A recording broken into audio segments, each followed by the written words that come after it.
to be in Tanzania.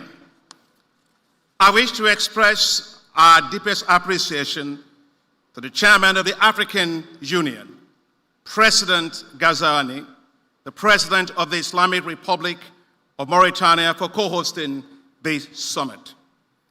I am extremely grateful to you, Your Excellencies, heads of state and government, for honoring our invitation, for being here in such large and unprecedented numbers. It shows the high priority and the political commitment you place on expanding the access of your populations to electricity. Access to electricity is critical for Africa's economic growth. The lack of adequate electricity reduces the GDP of Africa by 2 to 4%.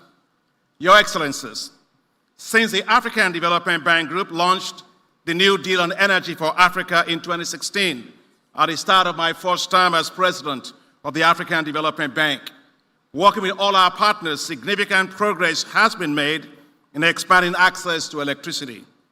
The share of the population with access to electricity in Africa significantly increased from 39% in 2015 to 52% in 2024.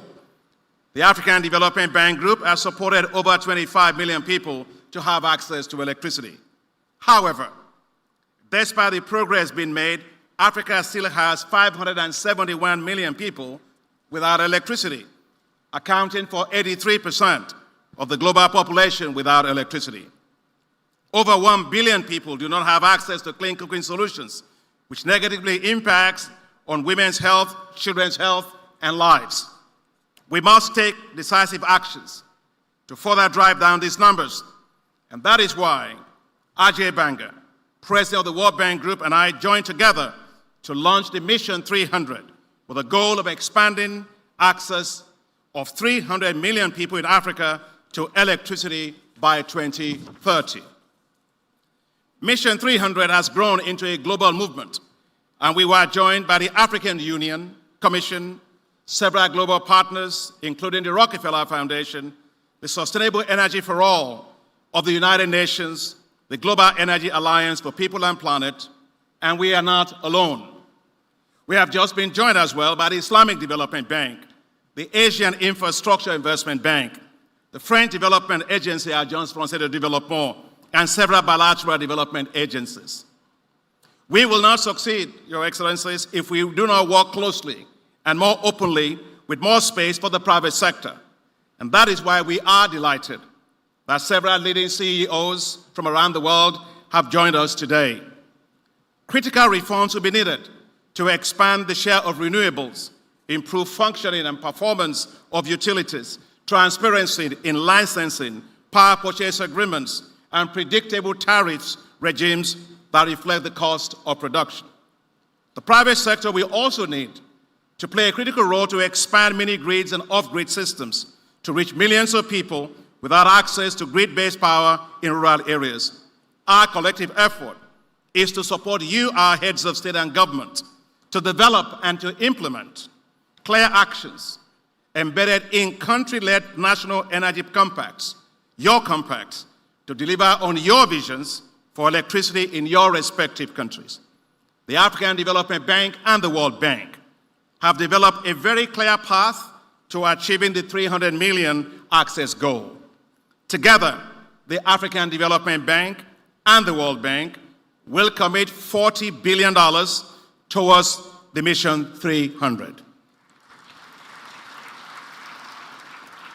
With $18.2 billion from the African Development Bank and $22 billion from the World Bank Group. And Ajay will talk about that when he comes on board. It is an unprecedented alliance. Thank you very much, Ajay. We couldn't have done this without you. Thank you so much.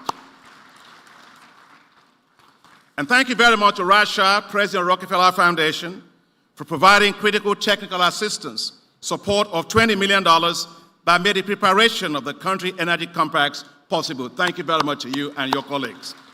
Your Excellencies, support for Mission 300 keeps pouring in. Yesterday, at the first day of the summit, several development partners made huge announcements in support of Mission 300. The President of the Islamic Development Bank Group announced $2.65 billion in support. The president of the Asian Infrastructure Investment Bank announced $1.5 billion in support. The president of the OPEC Fund announced $1 billion in support. And the French government will be making a major announcement today. We are confident that other development partners here and elsewhere will join us and announce their respective commitments either today and after. Your Excellencies, as I close, I would like to thank you and to say we need your personal leadership to get this done. Together, let us decisively use Mission 300 to deliver 300 million people in Africa with access to electricity in all your countries by 2030. The African Development Bank's $20 billion Desert to Power program will complement Mission 300 and develop 10,000 megawatts of solar power across 11 Sahelian countries and provide access to electricity for an additional 250 million people. Therefore, the Mission 300 and the Desert to Power working collectively will provide 550 million Africans with electricity. That, Your Excellencies, will deliver universal access to electricity for Africa. What a difference that will make for your respective countries. And what a difference that will make for Africa. You will be remembered, Your Excellencies, as the presidents who gave your countries 100% access to electricity. You will be remembered as the presidents who said, "Let there be light," and there was light. Thank you very much, and asante sana.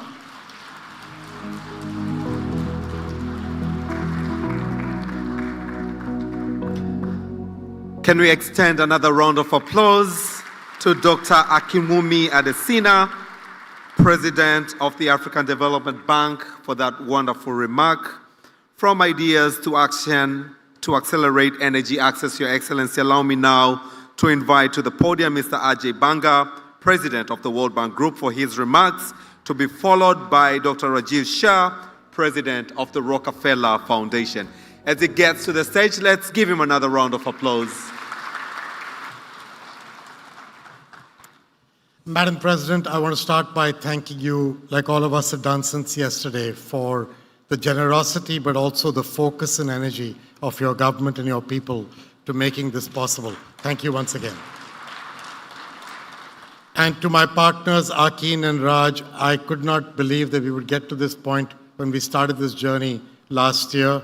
It started out at the spring meetings of the World Bank IMF meeting, and it started out with us saying that the World Bank would reach 250 million people by 2030, and the African Development Bank would add 50 million. And then Raj Shah called me up a few days later and said, "I have a proposal for you. I'd like to help you." And that spirit of contribution that Akin and Raj have shown from day one is why we are all here together. So thank you to both of you.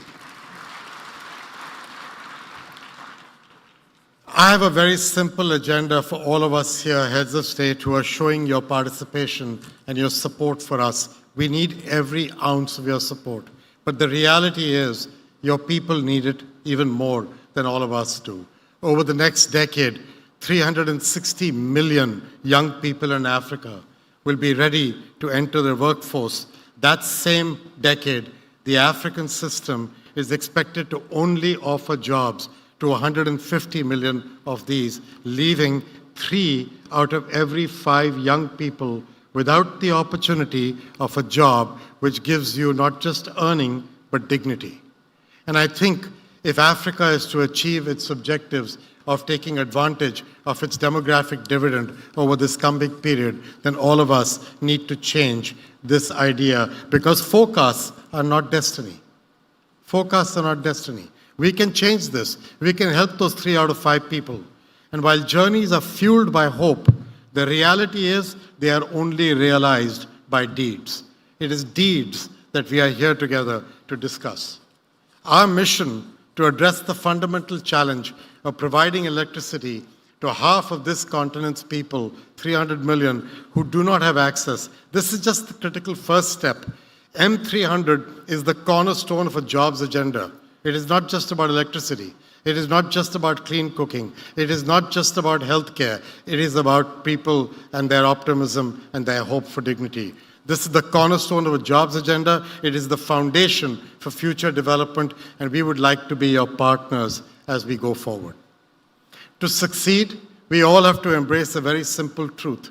No one can do it alone. Governments cannot do it alone.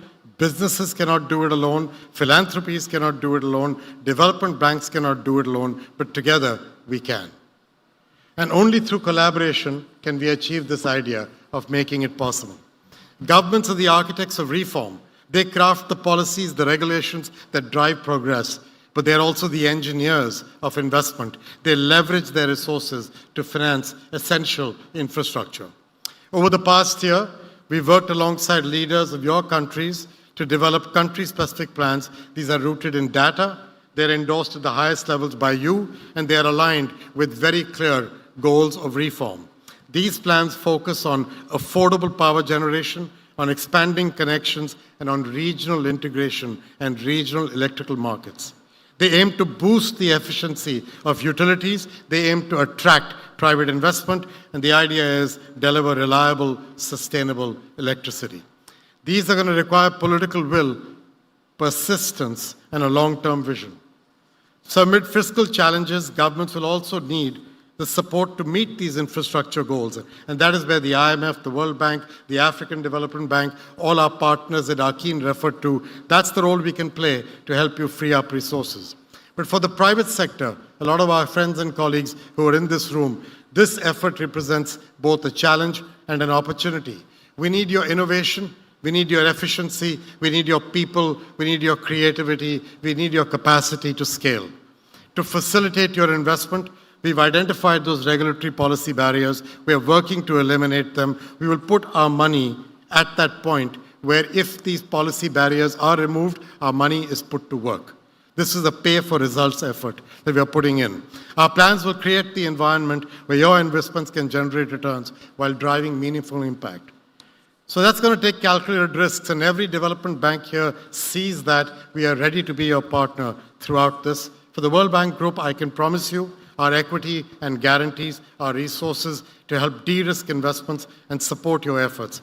By aligning private capital with public priorities, we think we can achieve results that none of us could do alone. Philanthropies, people like Raj and his team, and development banks like the others here, provide the financial backbone. We bring the conception, the testing, the investment through concessional financing. The global community's generosity last year secured a record $100 billion replenishment for IDA, funding that is essential to this effort. Over the coming 5 to 6 years, and this is the only place where I'd like to correct my friend Akin, the World Bank is actually putting $30 to $40 billion into this effort.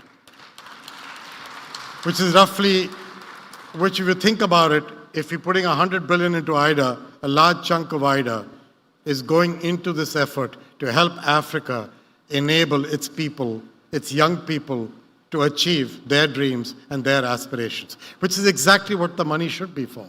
So this is the right priority being put to the right work. While Mission 300 is a centerpiece, it is part of a broader energy strategy.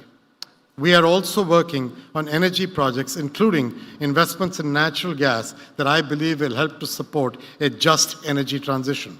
That's vital for powering industries like agriculture, healthcare, and manufacturing. These are the sectors, if those of you will remember who was in the Nairobi summit when I spoke, these are the sectors that will create jobs and growth that this generation demands. So that's our strategy for the World Bank Group's next phase, ensuring that job creation is not a byproduct of our work, but it is an explicit aim of our operation. We are dedicated and focused to get young people the chance and the opportunity they deserve in their lives.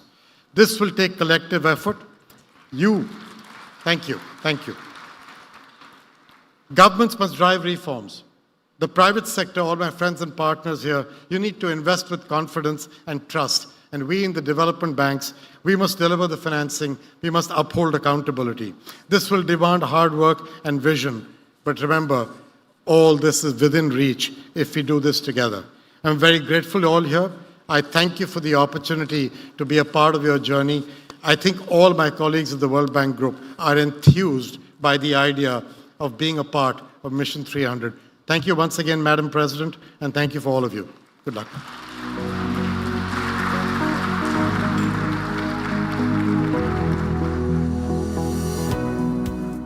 Thank you very much, Mr. Ajay Banga, President of the World Bank Group, for those wonderful remarks. From ideas to action to accelerate energy access, Your Excellency, please allow me now